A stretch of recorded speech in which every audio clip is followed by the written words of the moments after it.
Hello, my name is Dr. David McLemore. I'm the professor of tuba and euphonium at Central Washington University. In this video, I'll be going over the WMEA audition materials for euphonium. Before I discuss each individual track that you'll need to record, I first want to go over a couple of general tips for success. The first of which is make sure that you're always listening to representative recordings of excerpts, solos, and etudes that you need to record. Your goal is you want to have the music in your ear as you play it. And listening to others perform the music can help you internalize the style and the sound that you want to make yourself. Another important detail, know your terms.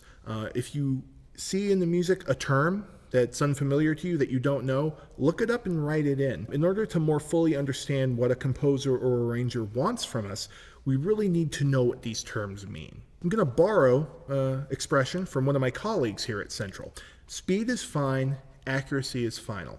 What that means is that the judges would rather hear the music played with correct pitches and correct rhythm and with your best euphonium sound. That's far more important than playing it at the precise tempo. If you can play it with your best sound and with perfect accuracy and it's a few beats per minute too slow on the tempo, that's fine. That's much more preferable than playing it at the indicated tempo and having the music just sound sloppy. One last consideration that's a bit more euphonium specific is, should I record playing seated or standing? There are advantages to playing while standing, particularly in terms of maintaining a upper body posture that allows you to take in and move out air a little bit more efficiently. But really, it comes down to what you're most comfortable with. Whatever your preference is, that's how you should record. The first track you're going to need to record is a chromatic scale at around quarter note equals 72 beats per minute. Now, here's a tip. 72 is a fairly slow tempo, so it may be easier for you to actually practice this subdivided, feeling the eighth note at eighth note equals 144.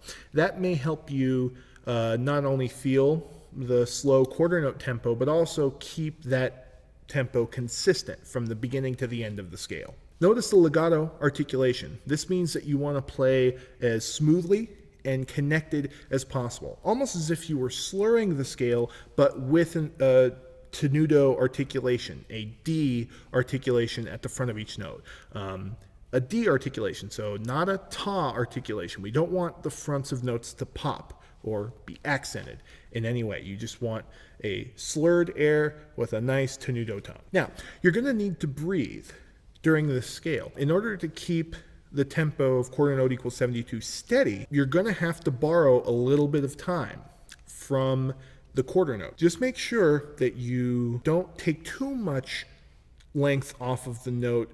Try to sustain the note before each breath as much as possible and take the breath in as short and as quick a window as you can. Now, this is going to be the first example of your playing that judges hear. It's very important to make a good first impression, especially with your sound, because before any other element of your playing is assessed, they're going to hear the tone that you make, and it's very important to make a good first impression. Your goal should be to make a consistent, full, and resonant sound from the opening low F all the way up to the high B flat and all the way back down. You want to try and make a consistently pure tone throughout. Think of it like a keyboard. The way when you move up and down a keyboard, it's the keyboard sound, it's pretty consistent. We want to have that quality, that keyboard consistency, but with your best characteristic euphonium sound. Notice that there's no dynamic indication for this scale. You should use this to your advantage. Rather than playing it double forte or pianissimo, you want to play it at a nice middle-of-the-road mezzo dynamic, mezzo forte, mezzo piano. Just comfortably full, but not excessively loud or exceedingly soft. Now, to unlock your best sound throughout the scale, it's very important to avoid pinching, both in the extreme upper register, but also even in the low register. I would encourage you to always err on the side of using too much rather than too little air, especially in the low register where you start and end the scale. The lower you play in terms of the sounding pitch, the foggier and warmer the air becomes, and the more of it you're going to move through the instrument. So a lot of haunted mansion wind. in the low register. In the upper register, by contrast, it's not quite as much wind, but it is air that's moving very fast and under high pressure. Think canned air.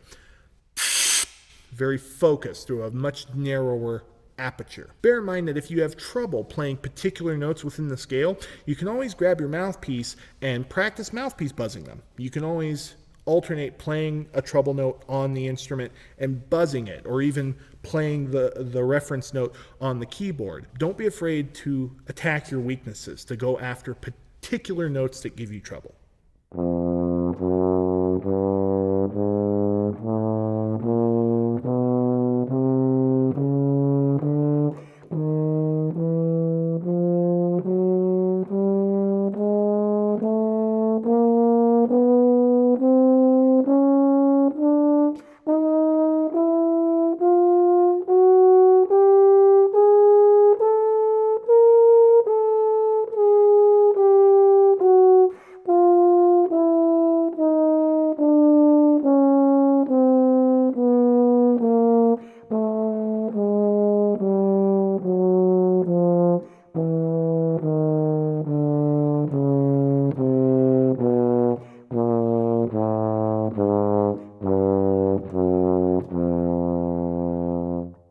The second track you're going to need to record, and arguably the most difficult, is the excerpt from the Arban's Characteristic Study number 1. This is a very tricky piece of music, so my first piece of advice for you is to start your prep on this piece well below the indicated tempo of quarter note equals 96. Start much slower than that, and only once you can play all of the accents and all of the slurs and all of the staccatos with your best sound can you then start bumping up the metronome closer to 96. As I said earlier, speed is fine, accuracy is final.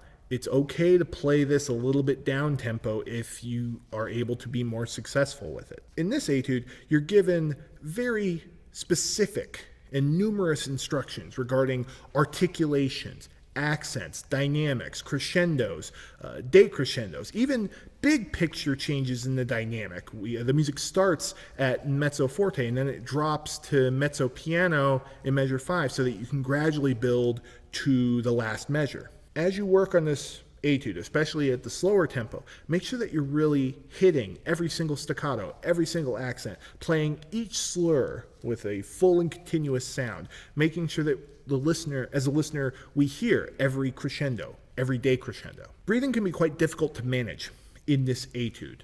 There are two types of breaths that you're going to take. There are the bigger phrase breaths, which sit at the end of one phrase, musical sentence before the next one.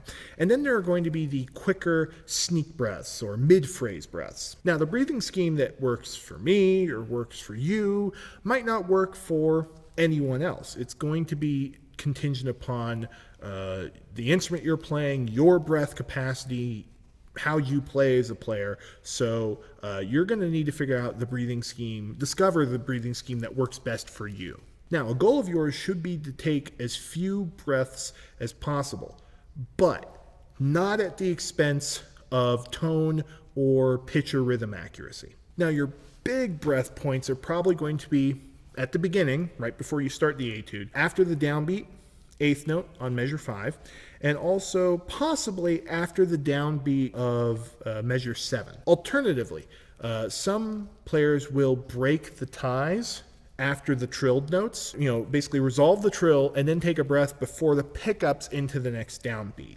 That's an alternate big breath that you can take. Now, sneak breaths that go within phrases, they're not going to be as substantial. You're probably not going to move as much wind in as your phrase breaths between phrases.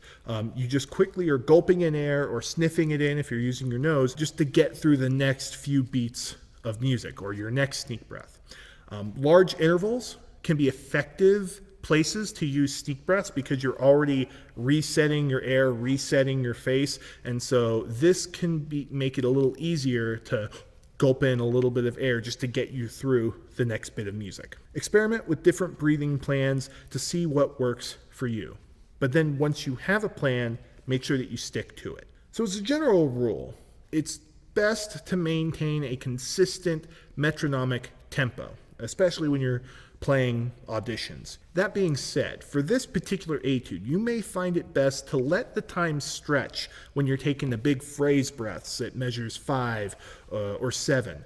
You may find it useful to let the time just suspend just a hair, just so you can get a full breath in and proceed through the rest of the etude with fewer sneak breaths.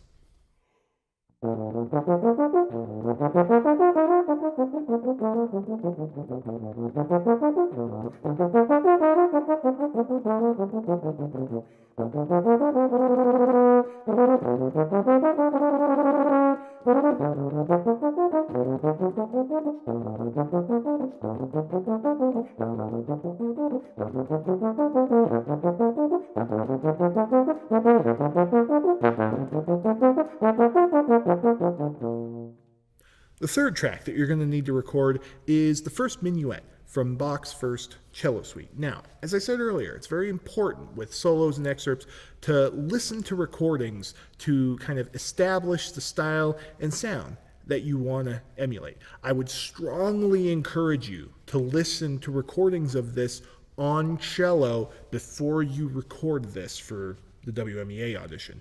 You want to strive to have a favorite recording in mind, which you're going to use kind of as a scaffolding to build your version off of. The indicated tempo here is CA 108. It's approximately 108 beats per minute. You have some liberty to play this a little faster or slower, depending on what is comfortable for you and depending on which recordings you've listened to and where you hear this minuet. Remember that phrases are musical sentences, so especially in this track, you can let the time stretch a bit at the phrase points, at cadences. Measure 8, for example. That's a good point to let the time stretch. Notice that we have slurred articulation throughout. There are individual tongue notes where you will need to articulate, but also make note of where you are wanting to play broadly and sustained. Slur through these slur marks if you can, but if you're unable to,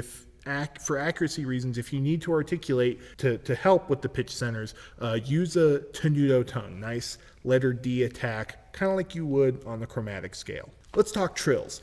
Now, normally on trills, like you just played with the Arban's characteristic study, you're going to start the trill on the written note. Baroque trills work a little differently than that. The performance practice with Baroque trills is that you're actually going to start diatonically on the note above the note that's written. So in this case, for example, consider the trill on the B natural in measure 4. You're actually going to start on concert C and then trill through beat 1 to resolve to the B natural on beat 2.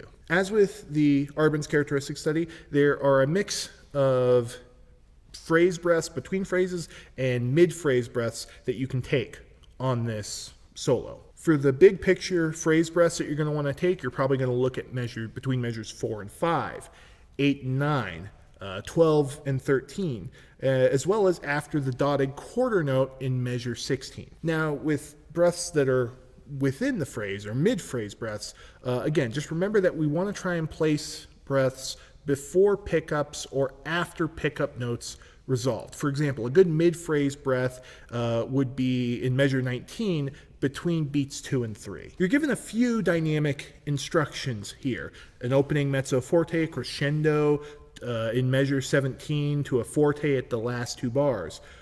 Rather than simply building from mezzo forte to forte over the course of this solo, consider bringing the dynamic down to a piano level before the crescendo to create more contrast, more drama for the listener.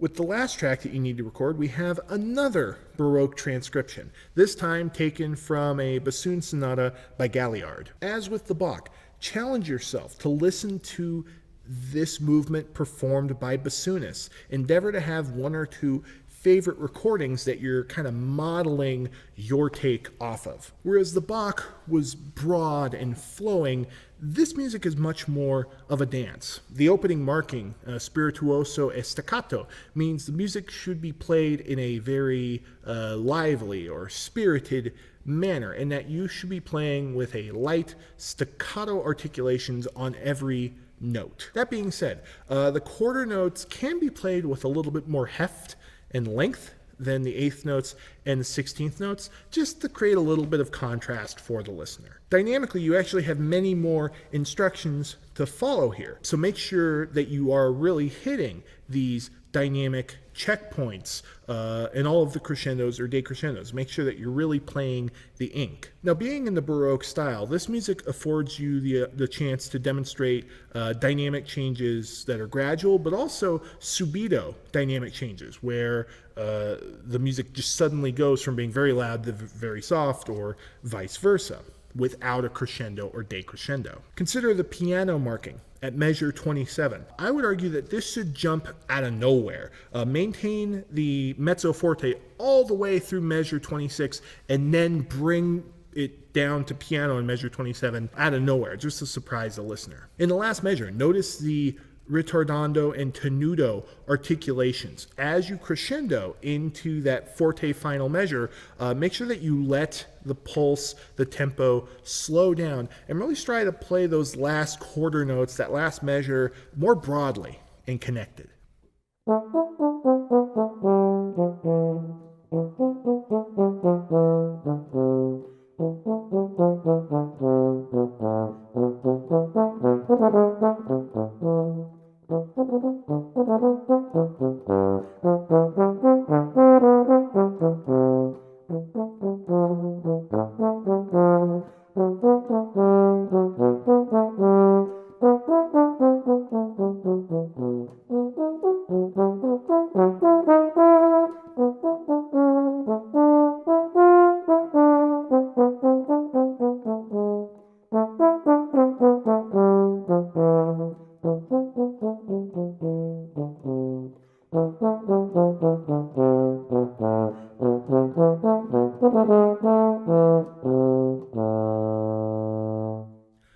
Best of luck as you finish your preparation for this audition. If you have any questions about this music, or about euphonium playing in general, or about the music program here at Central Washington University, please don't hesitate to reach out.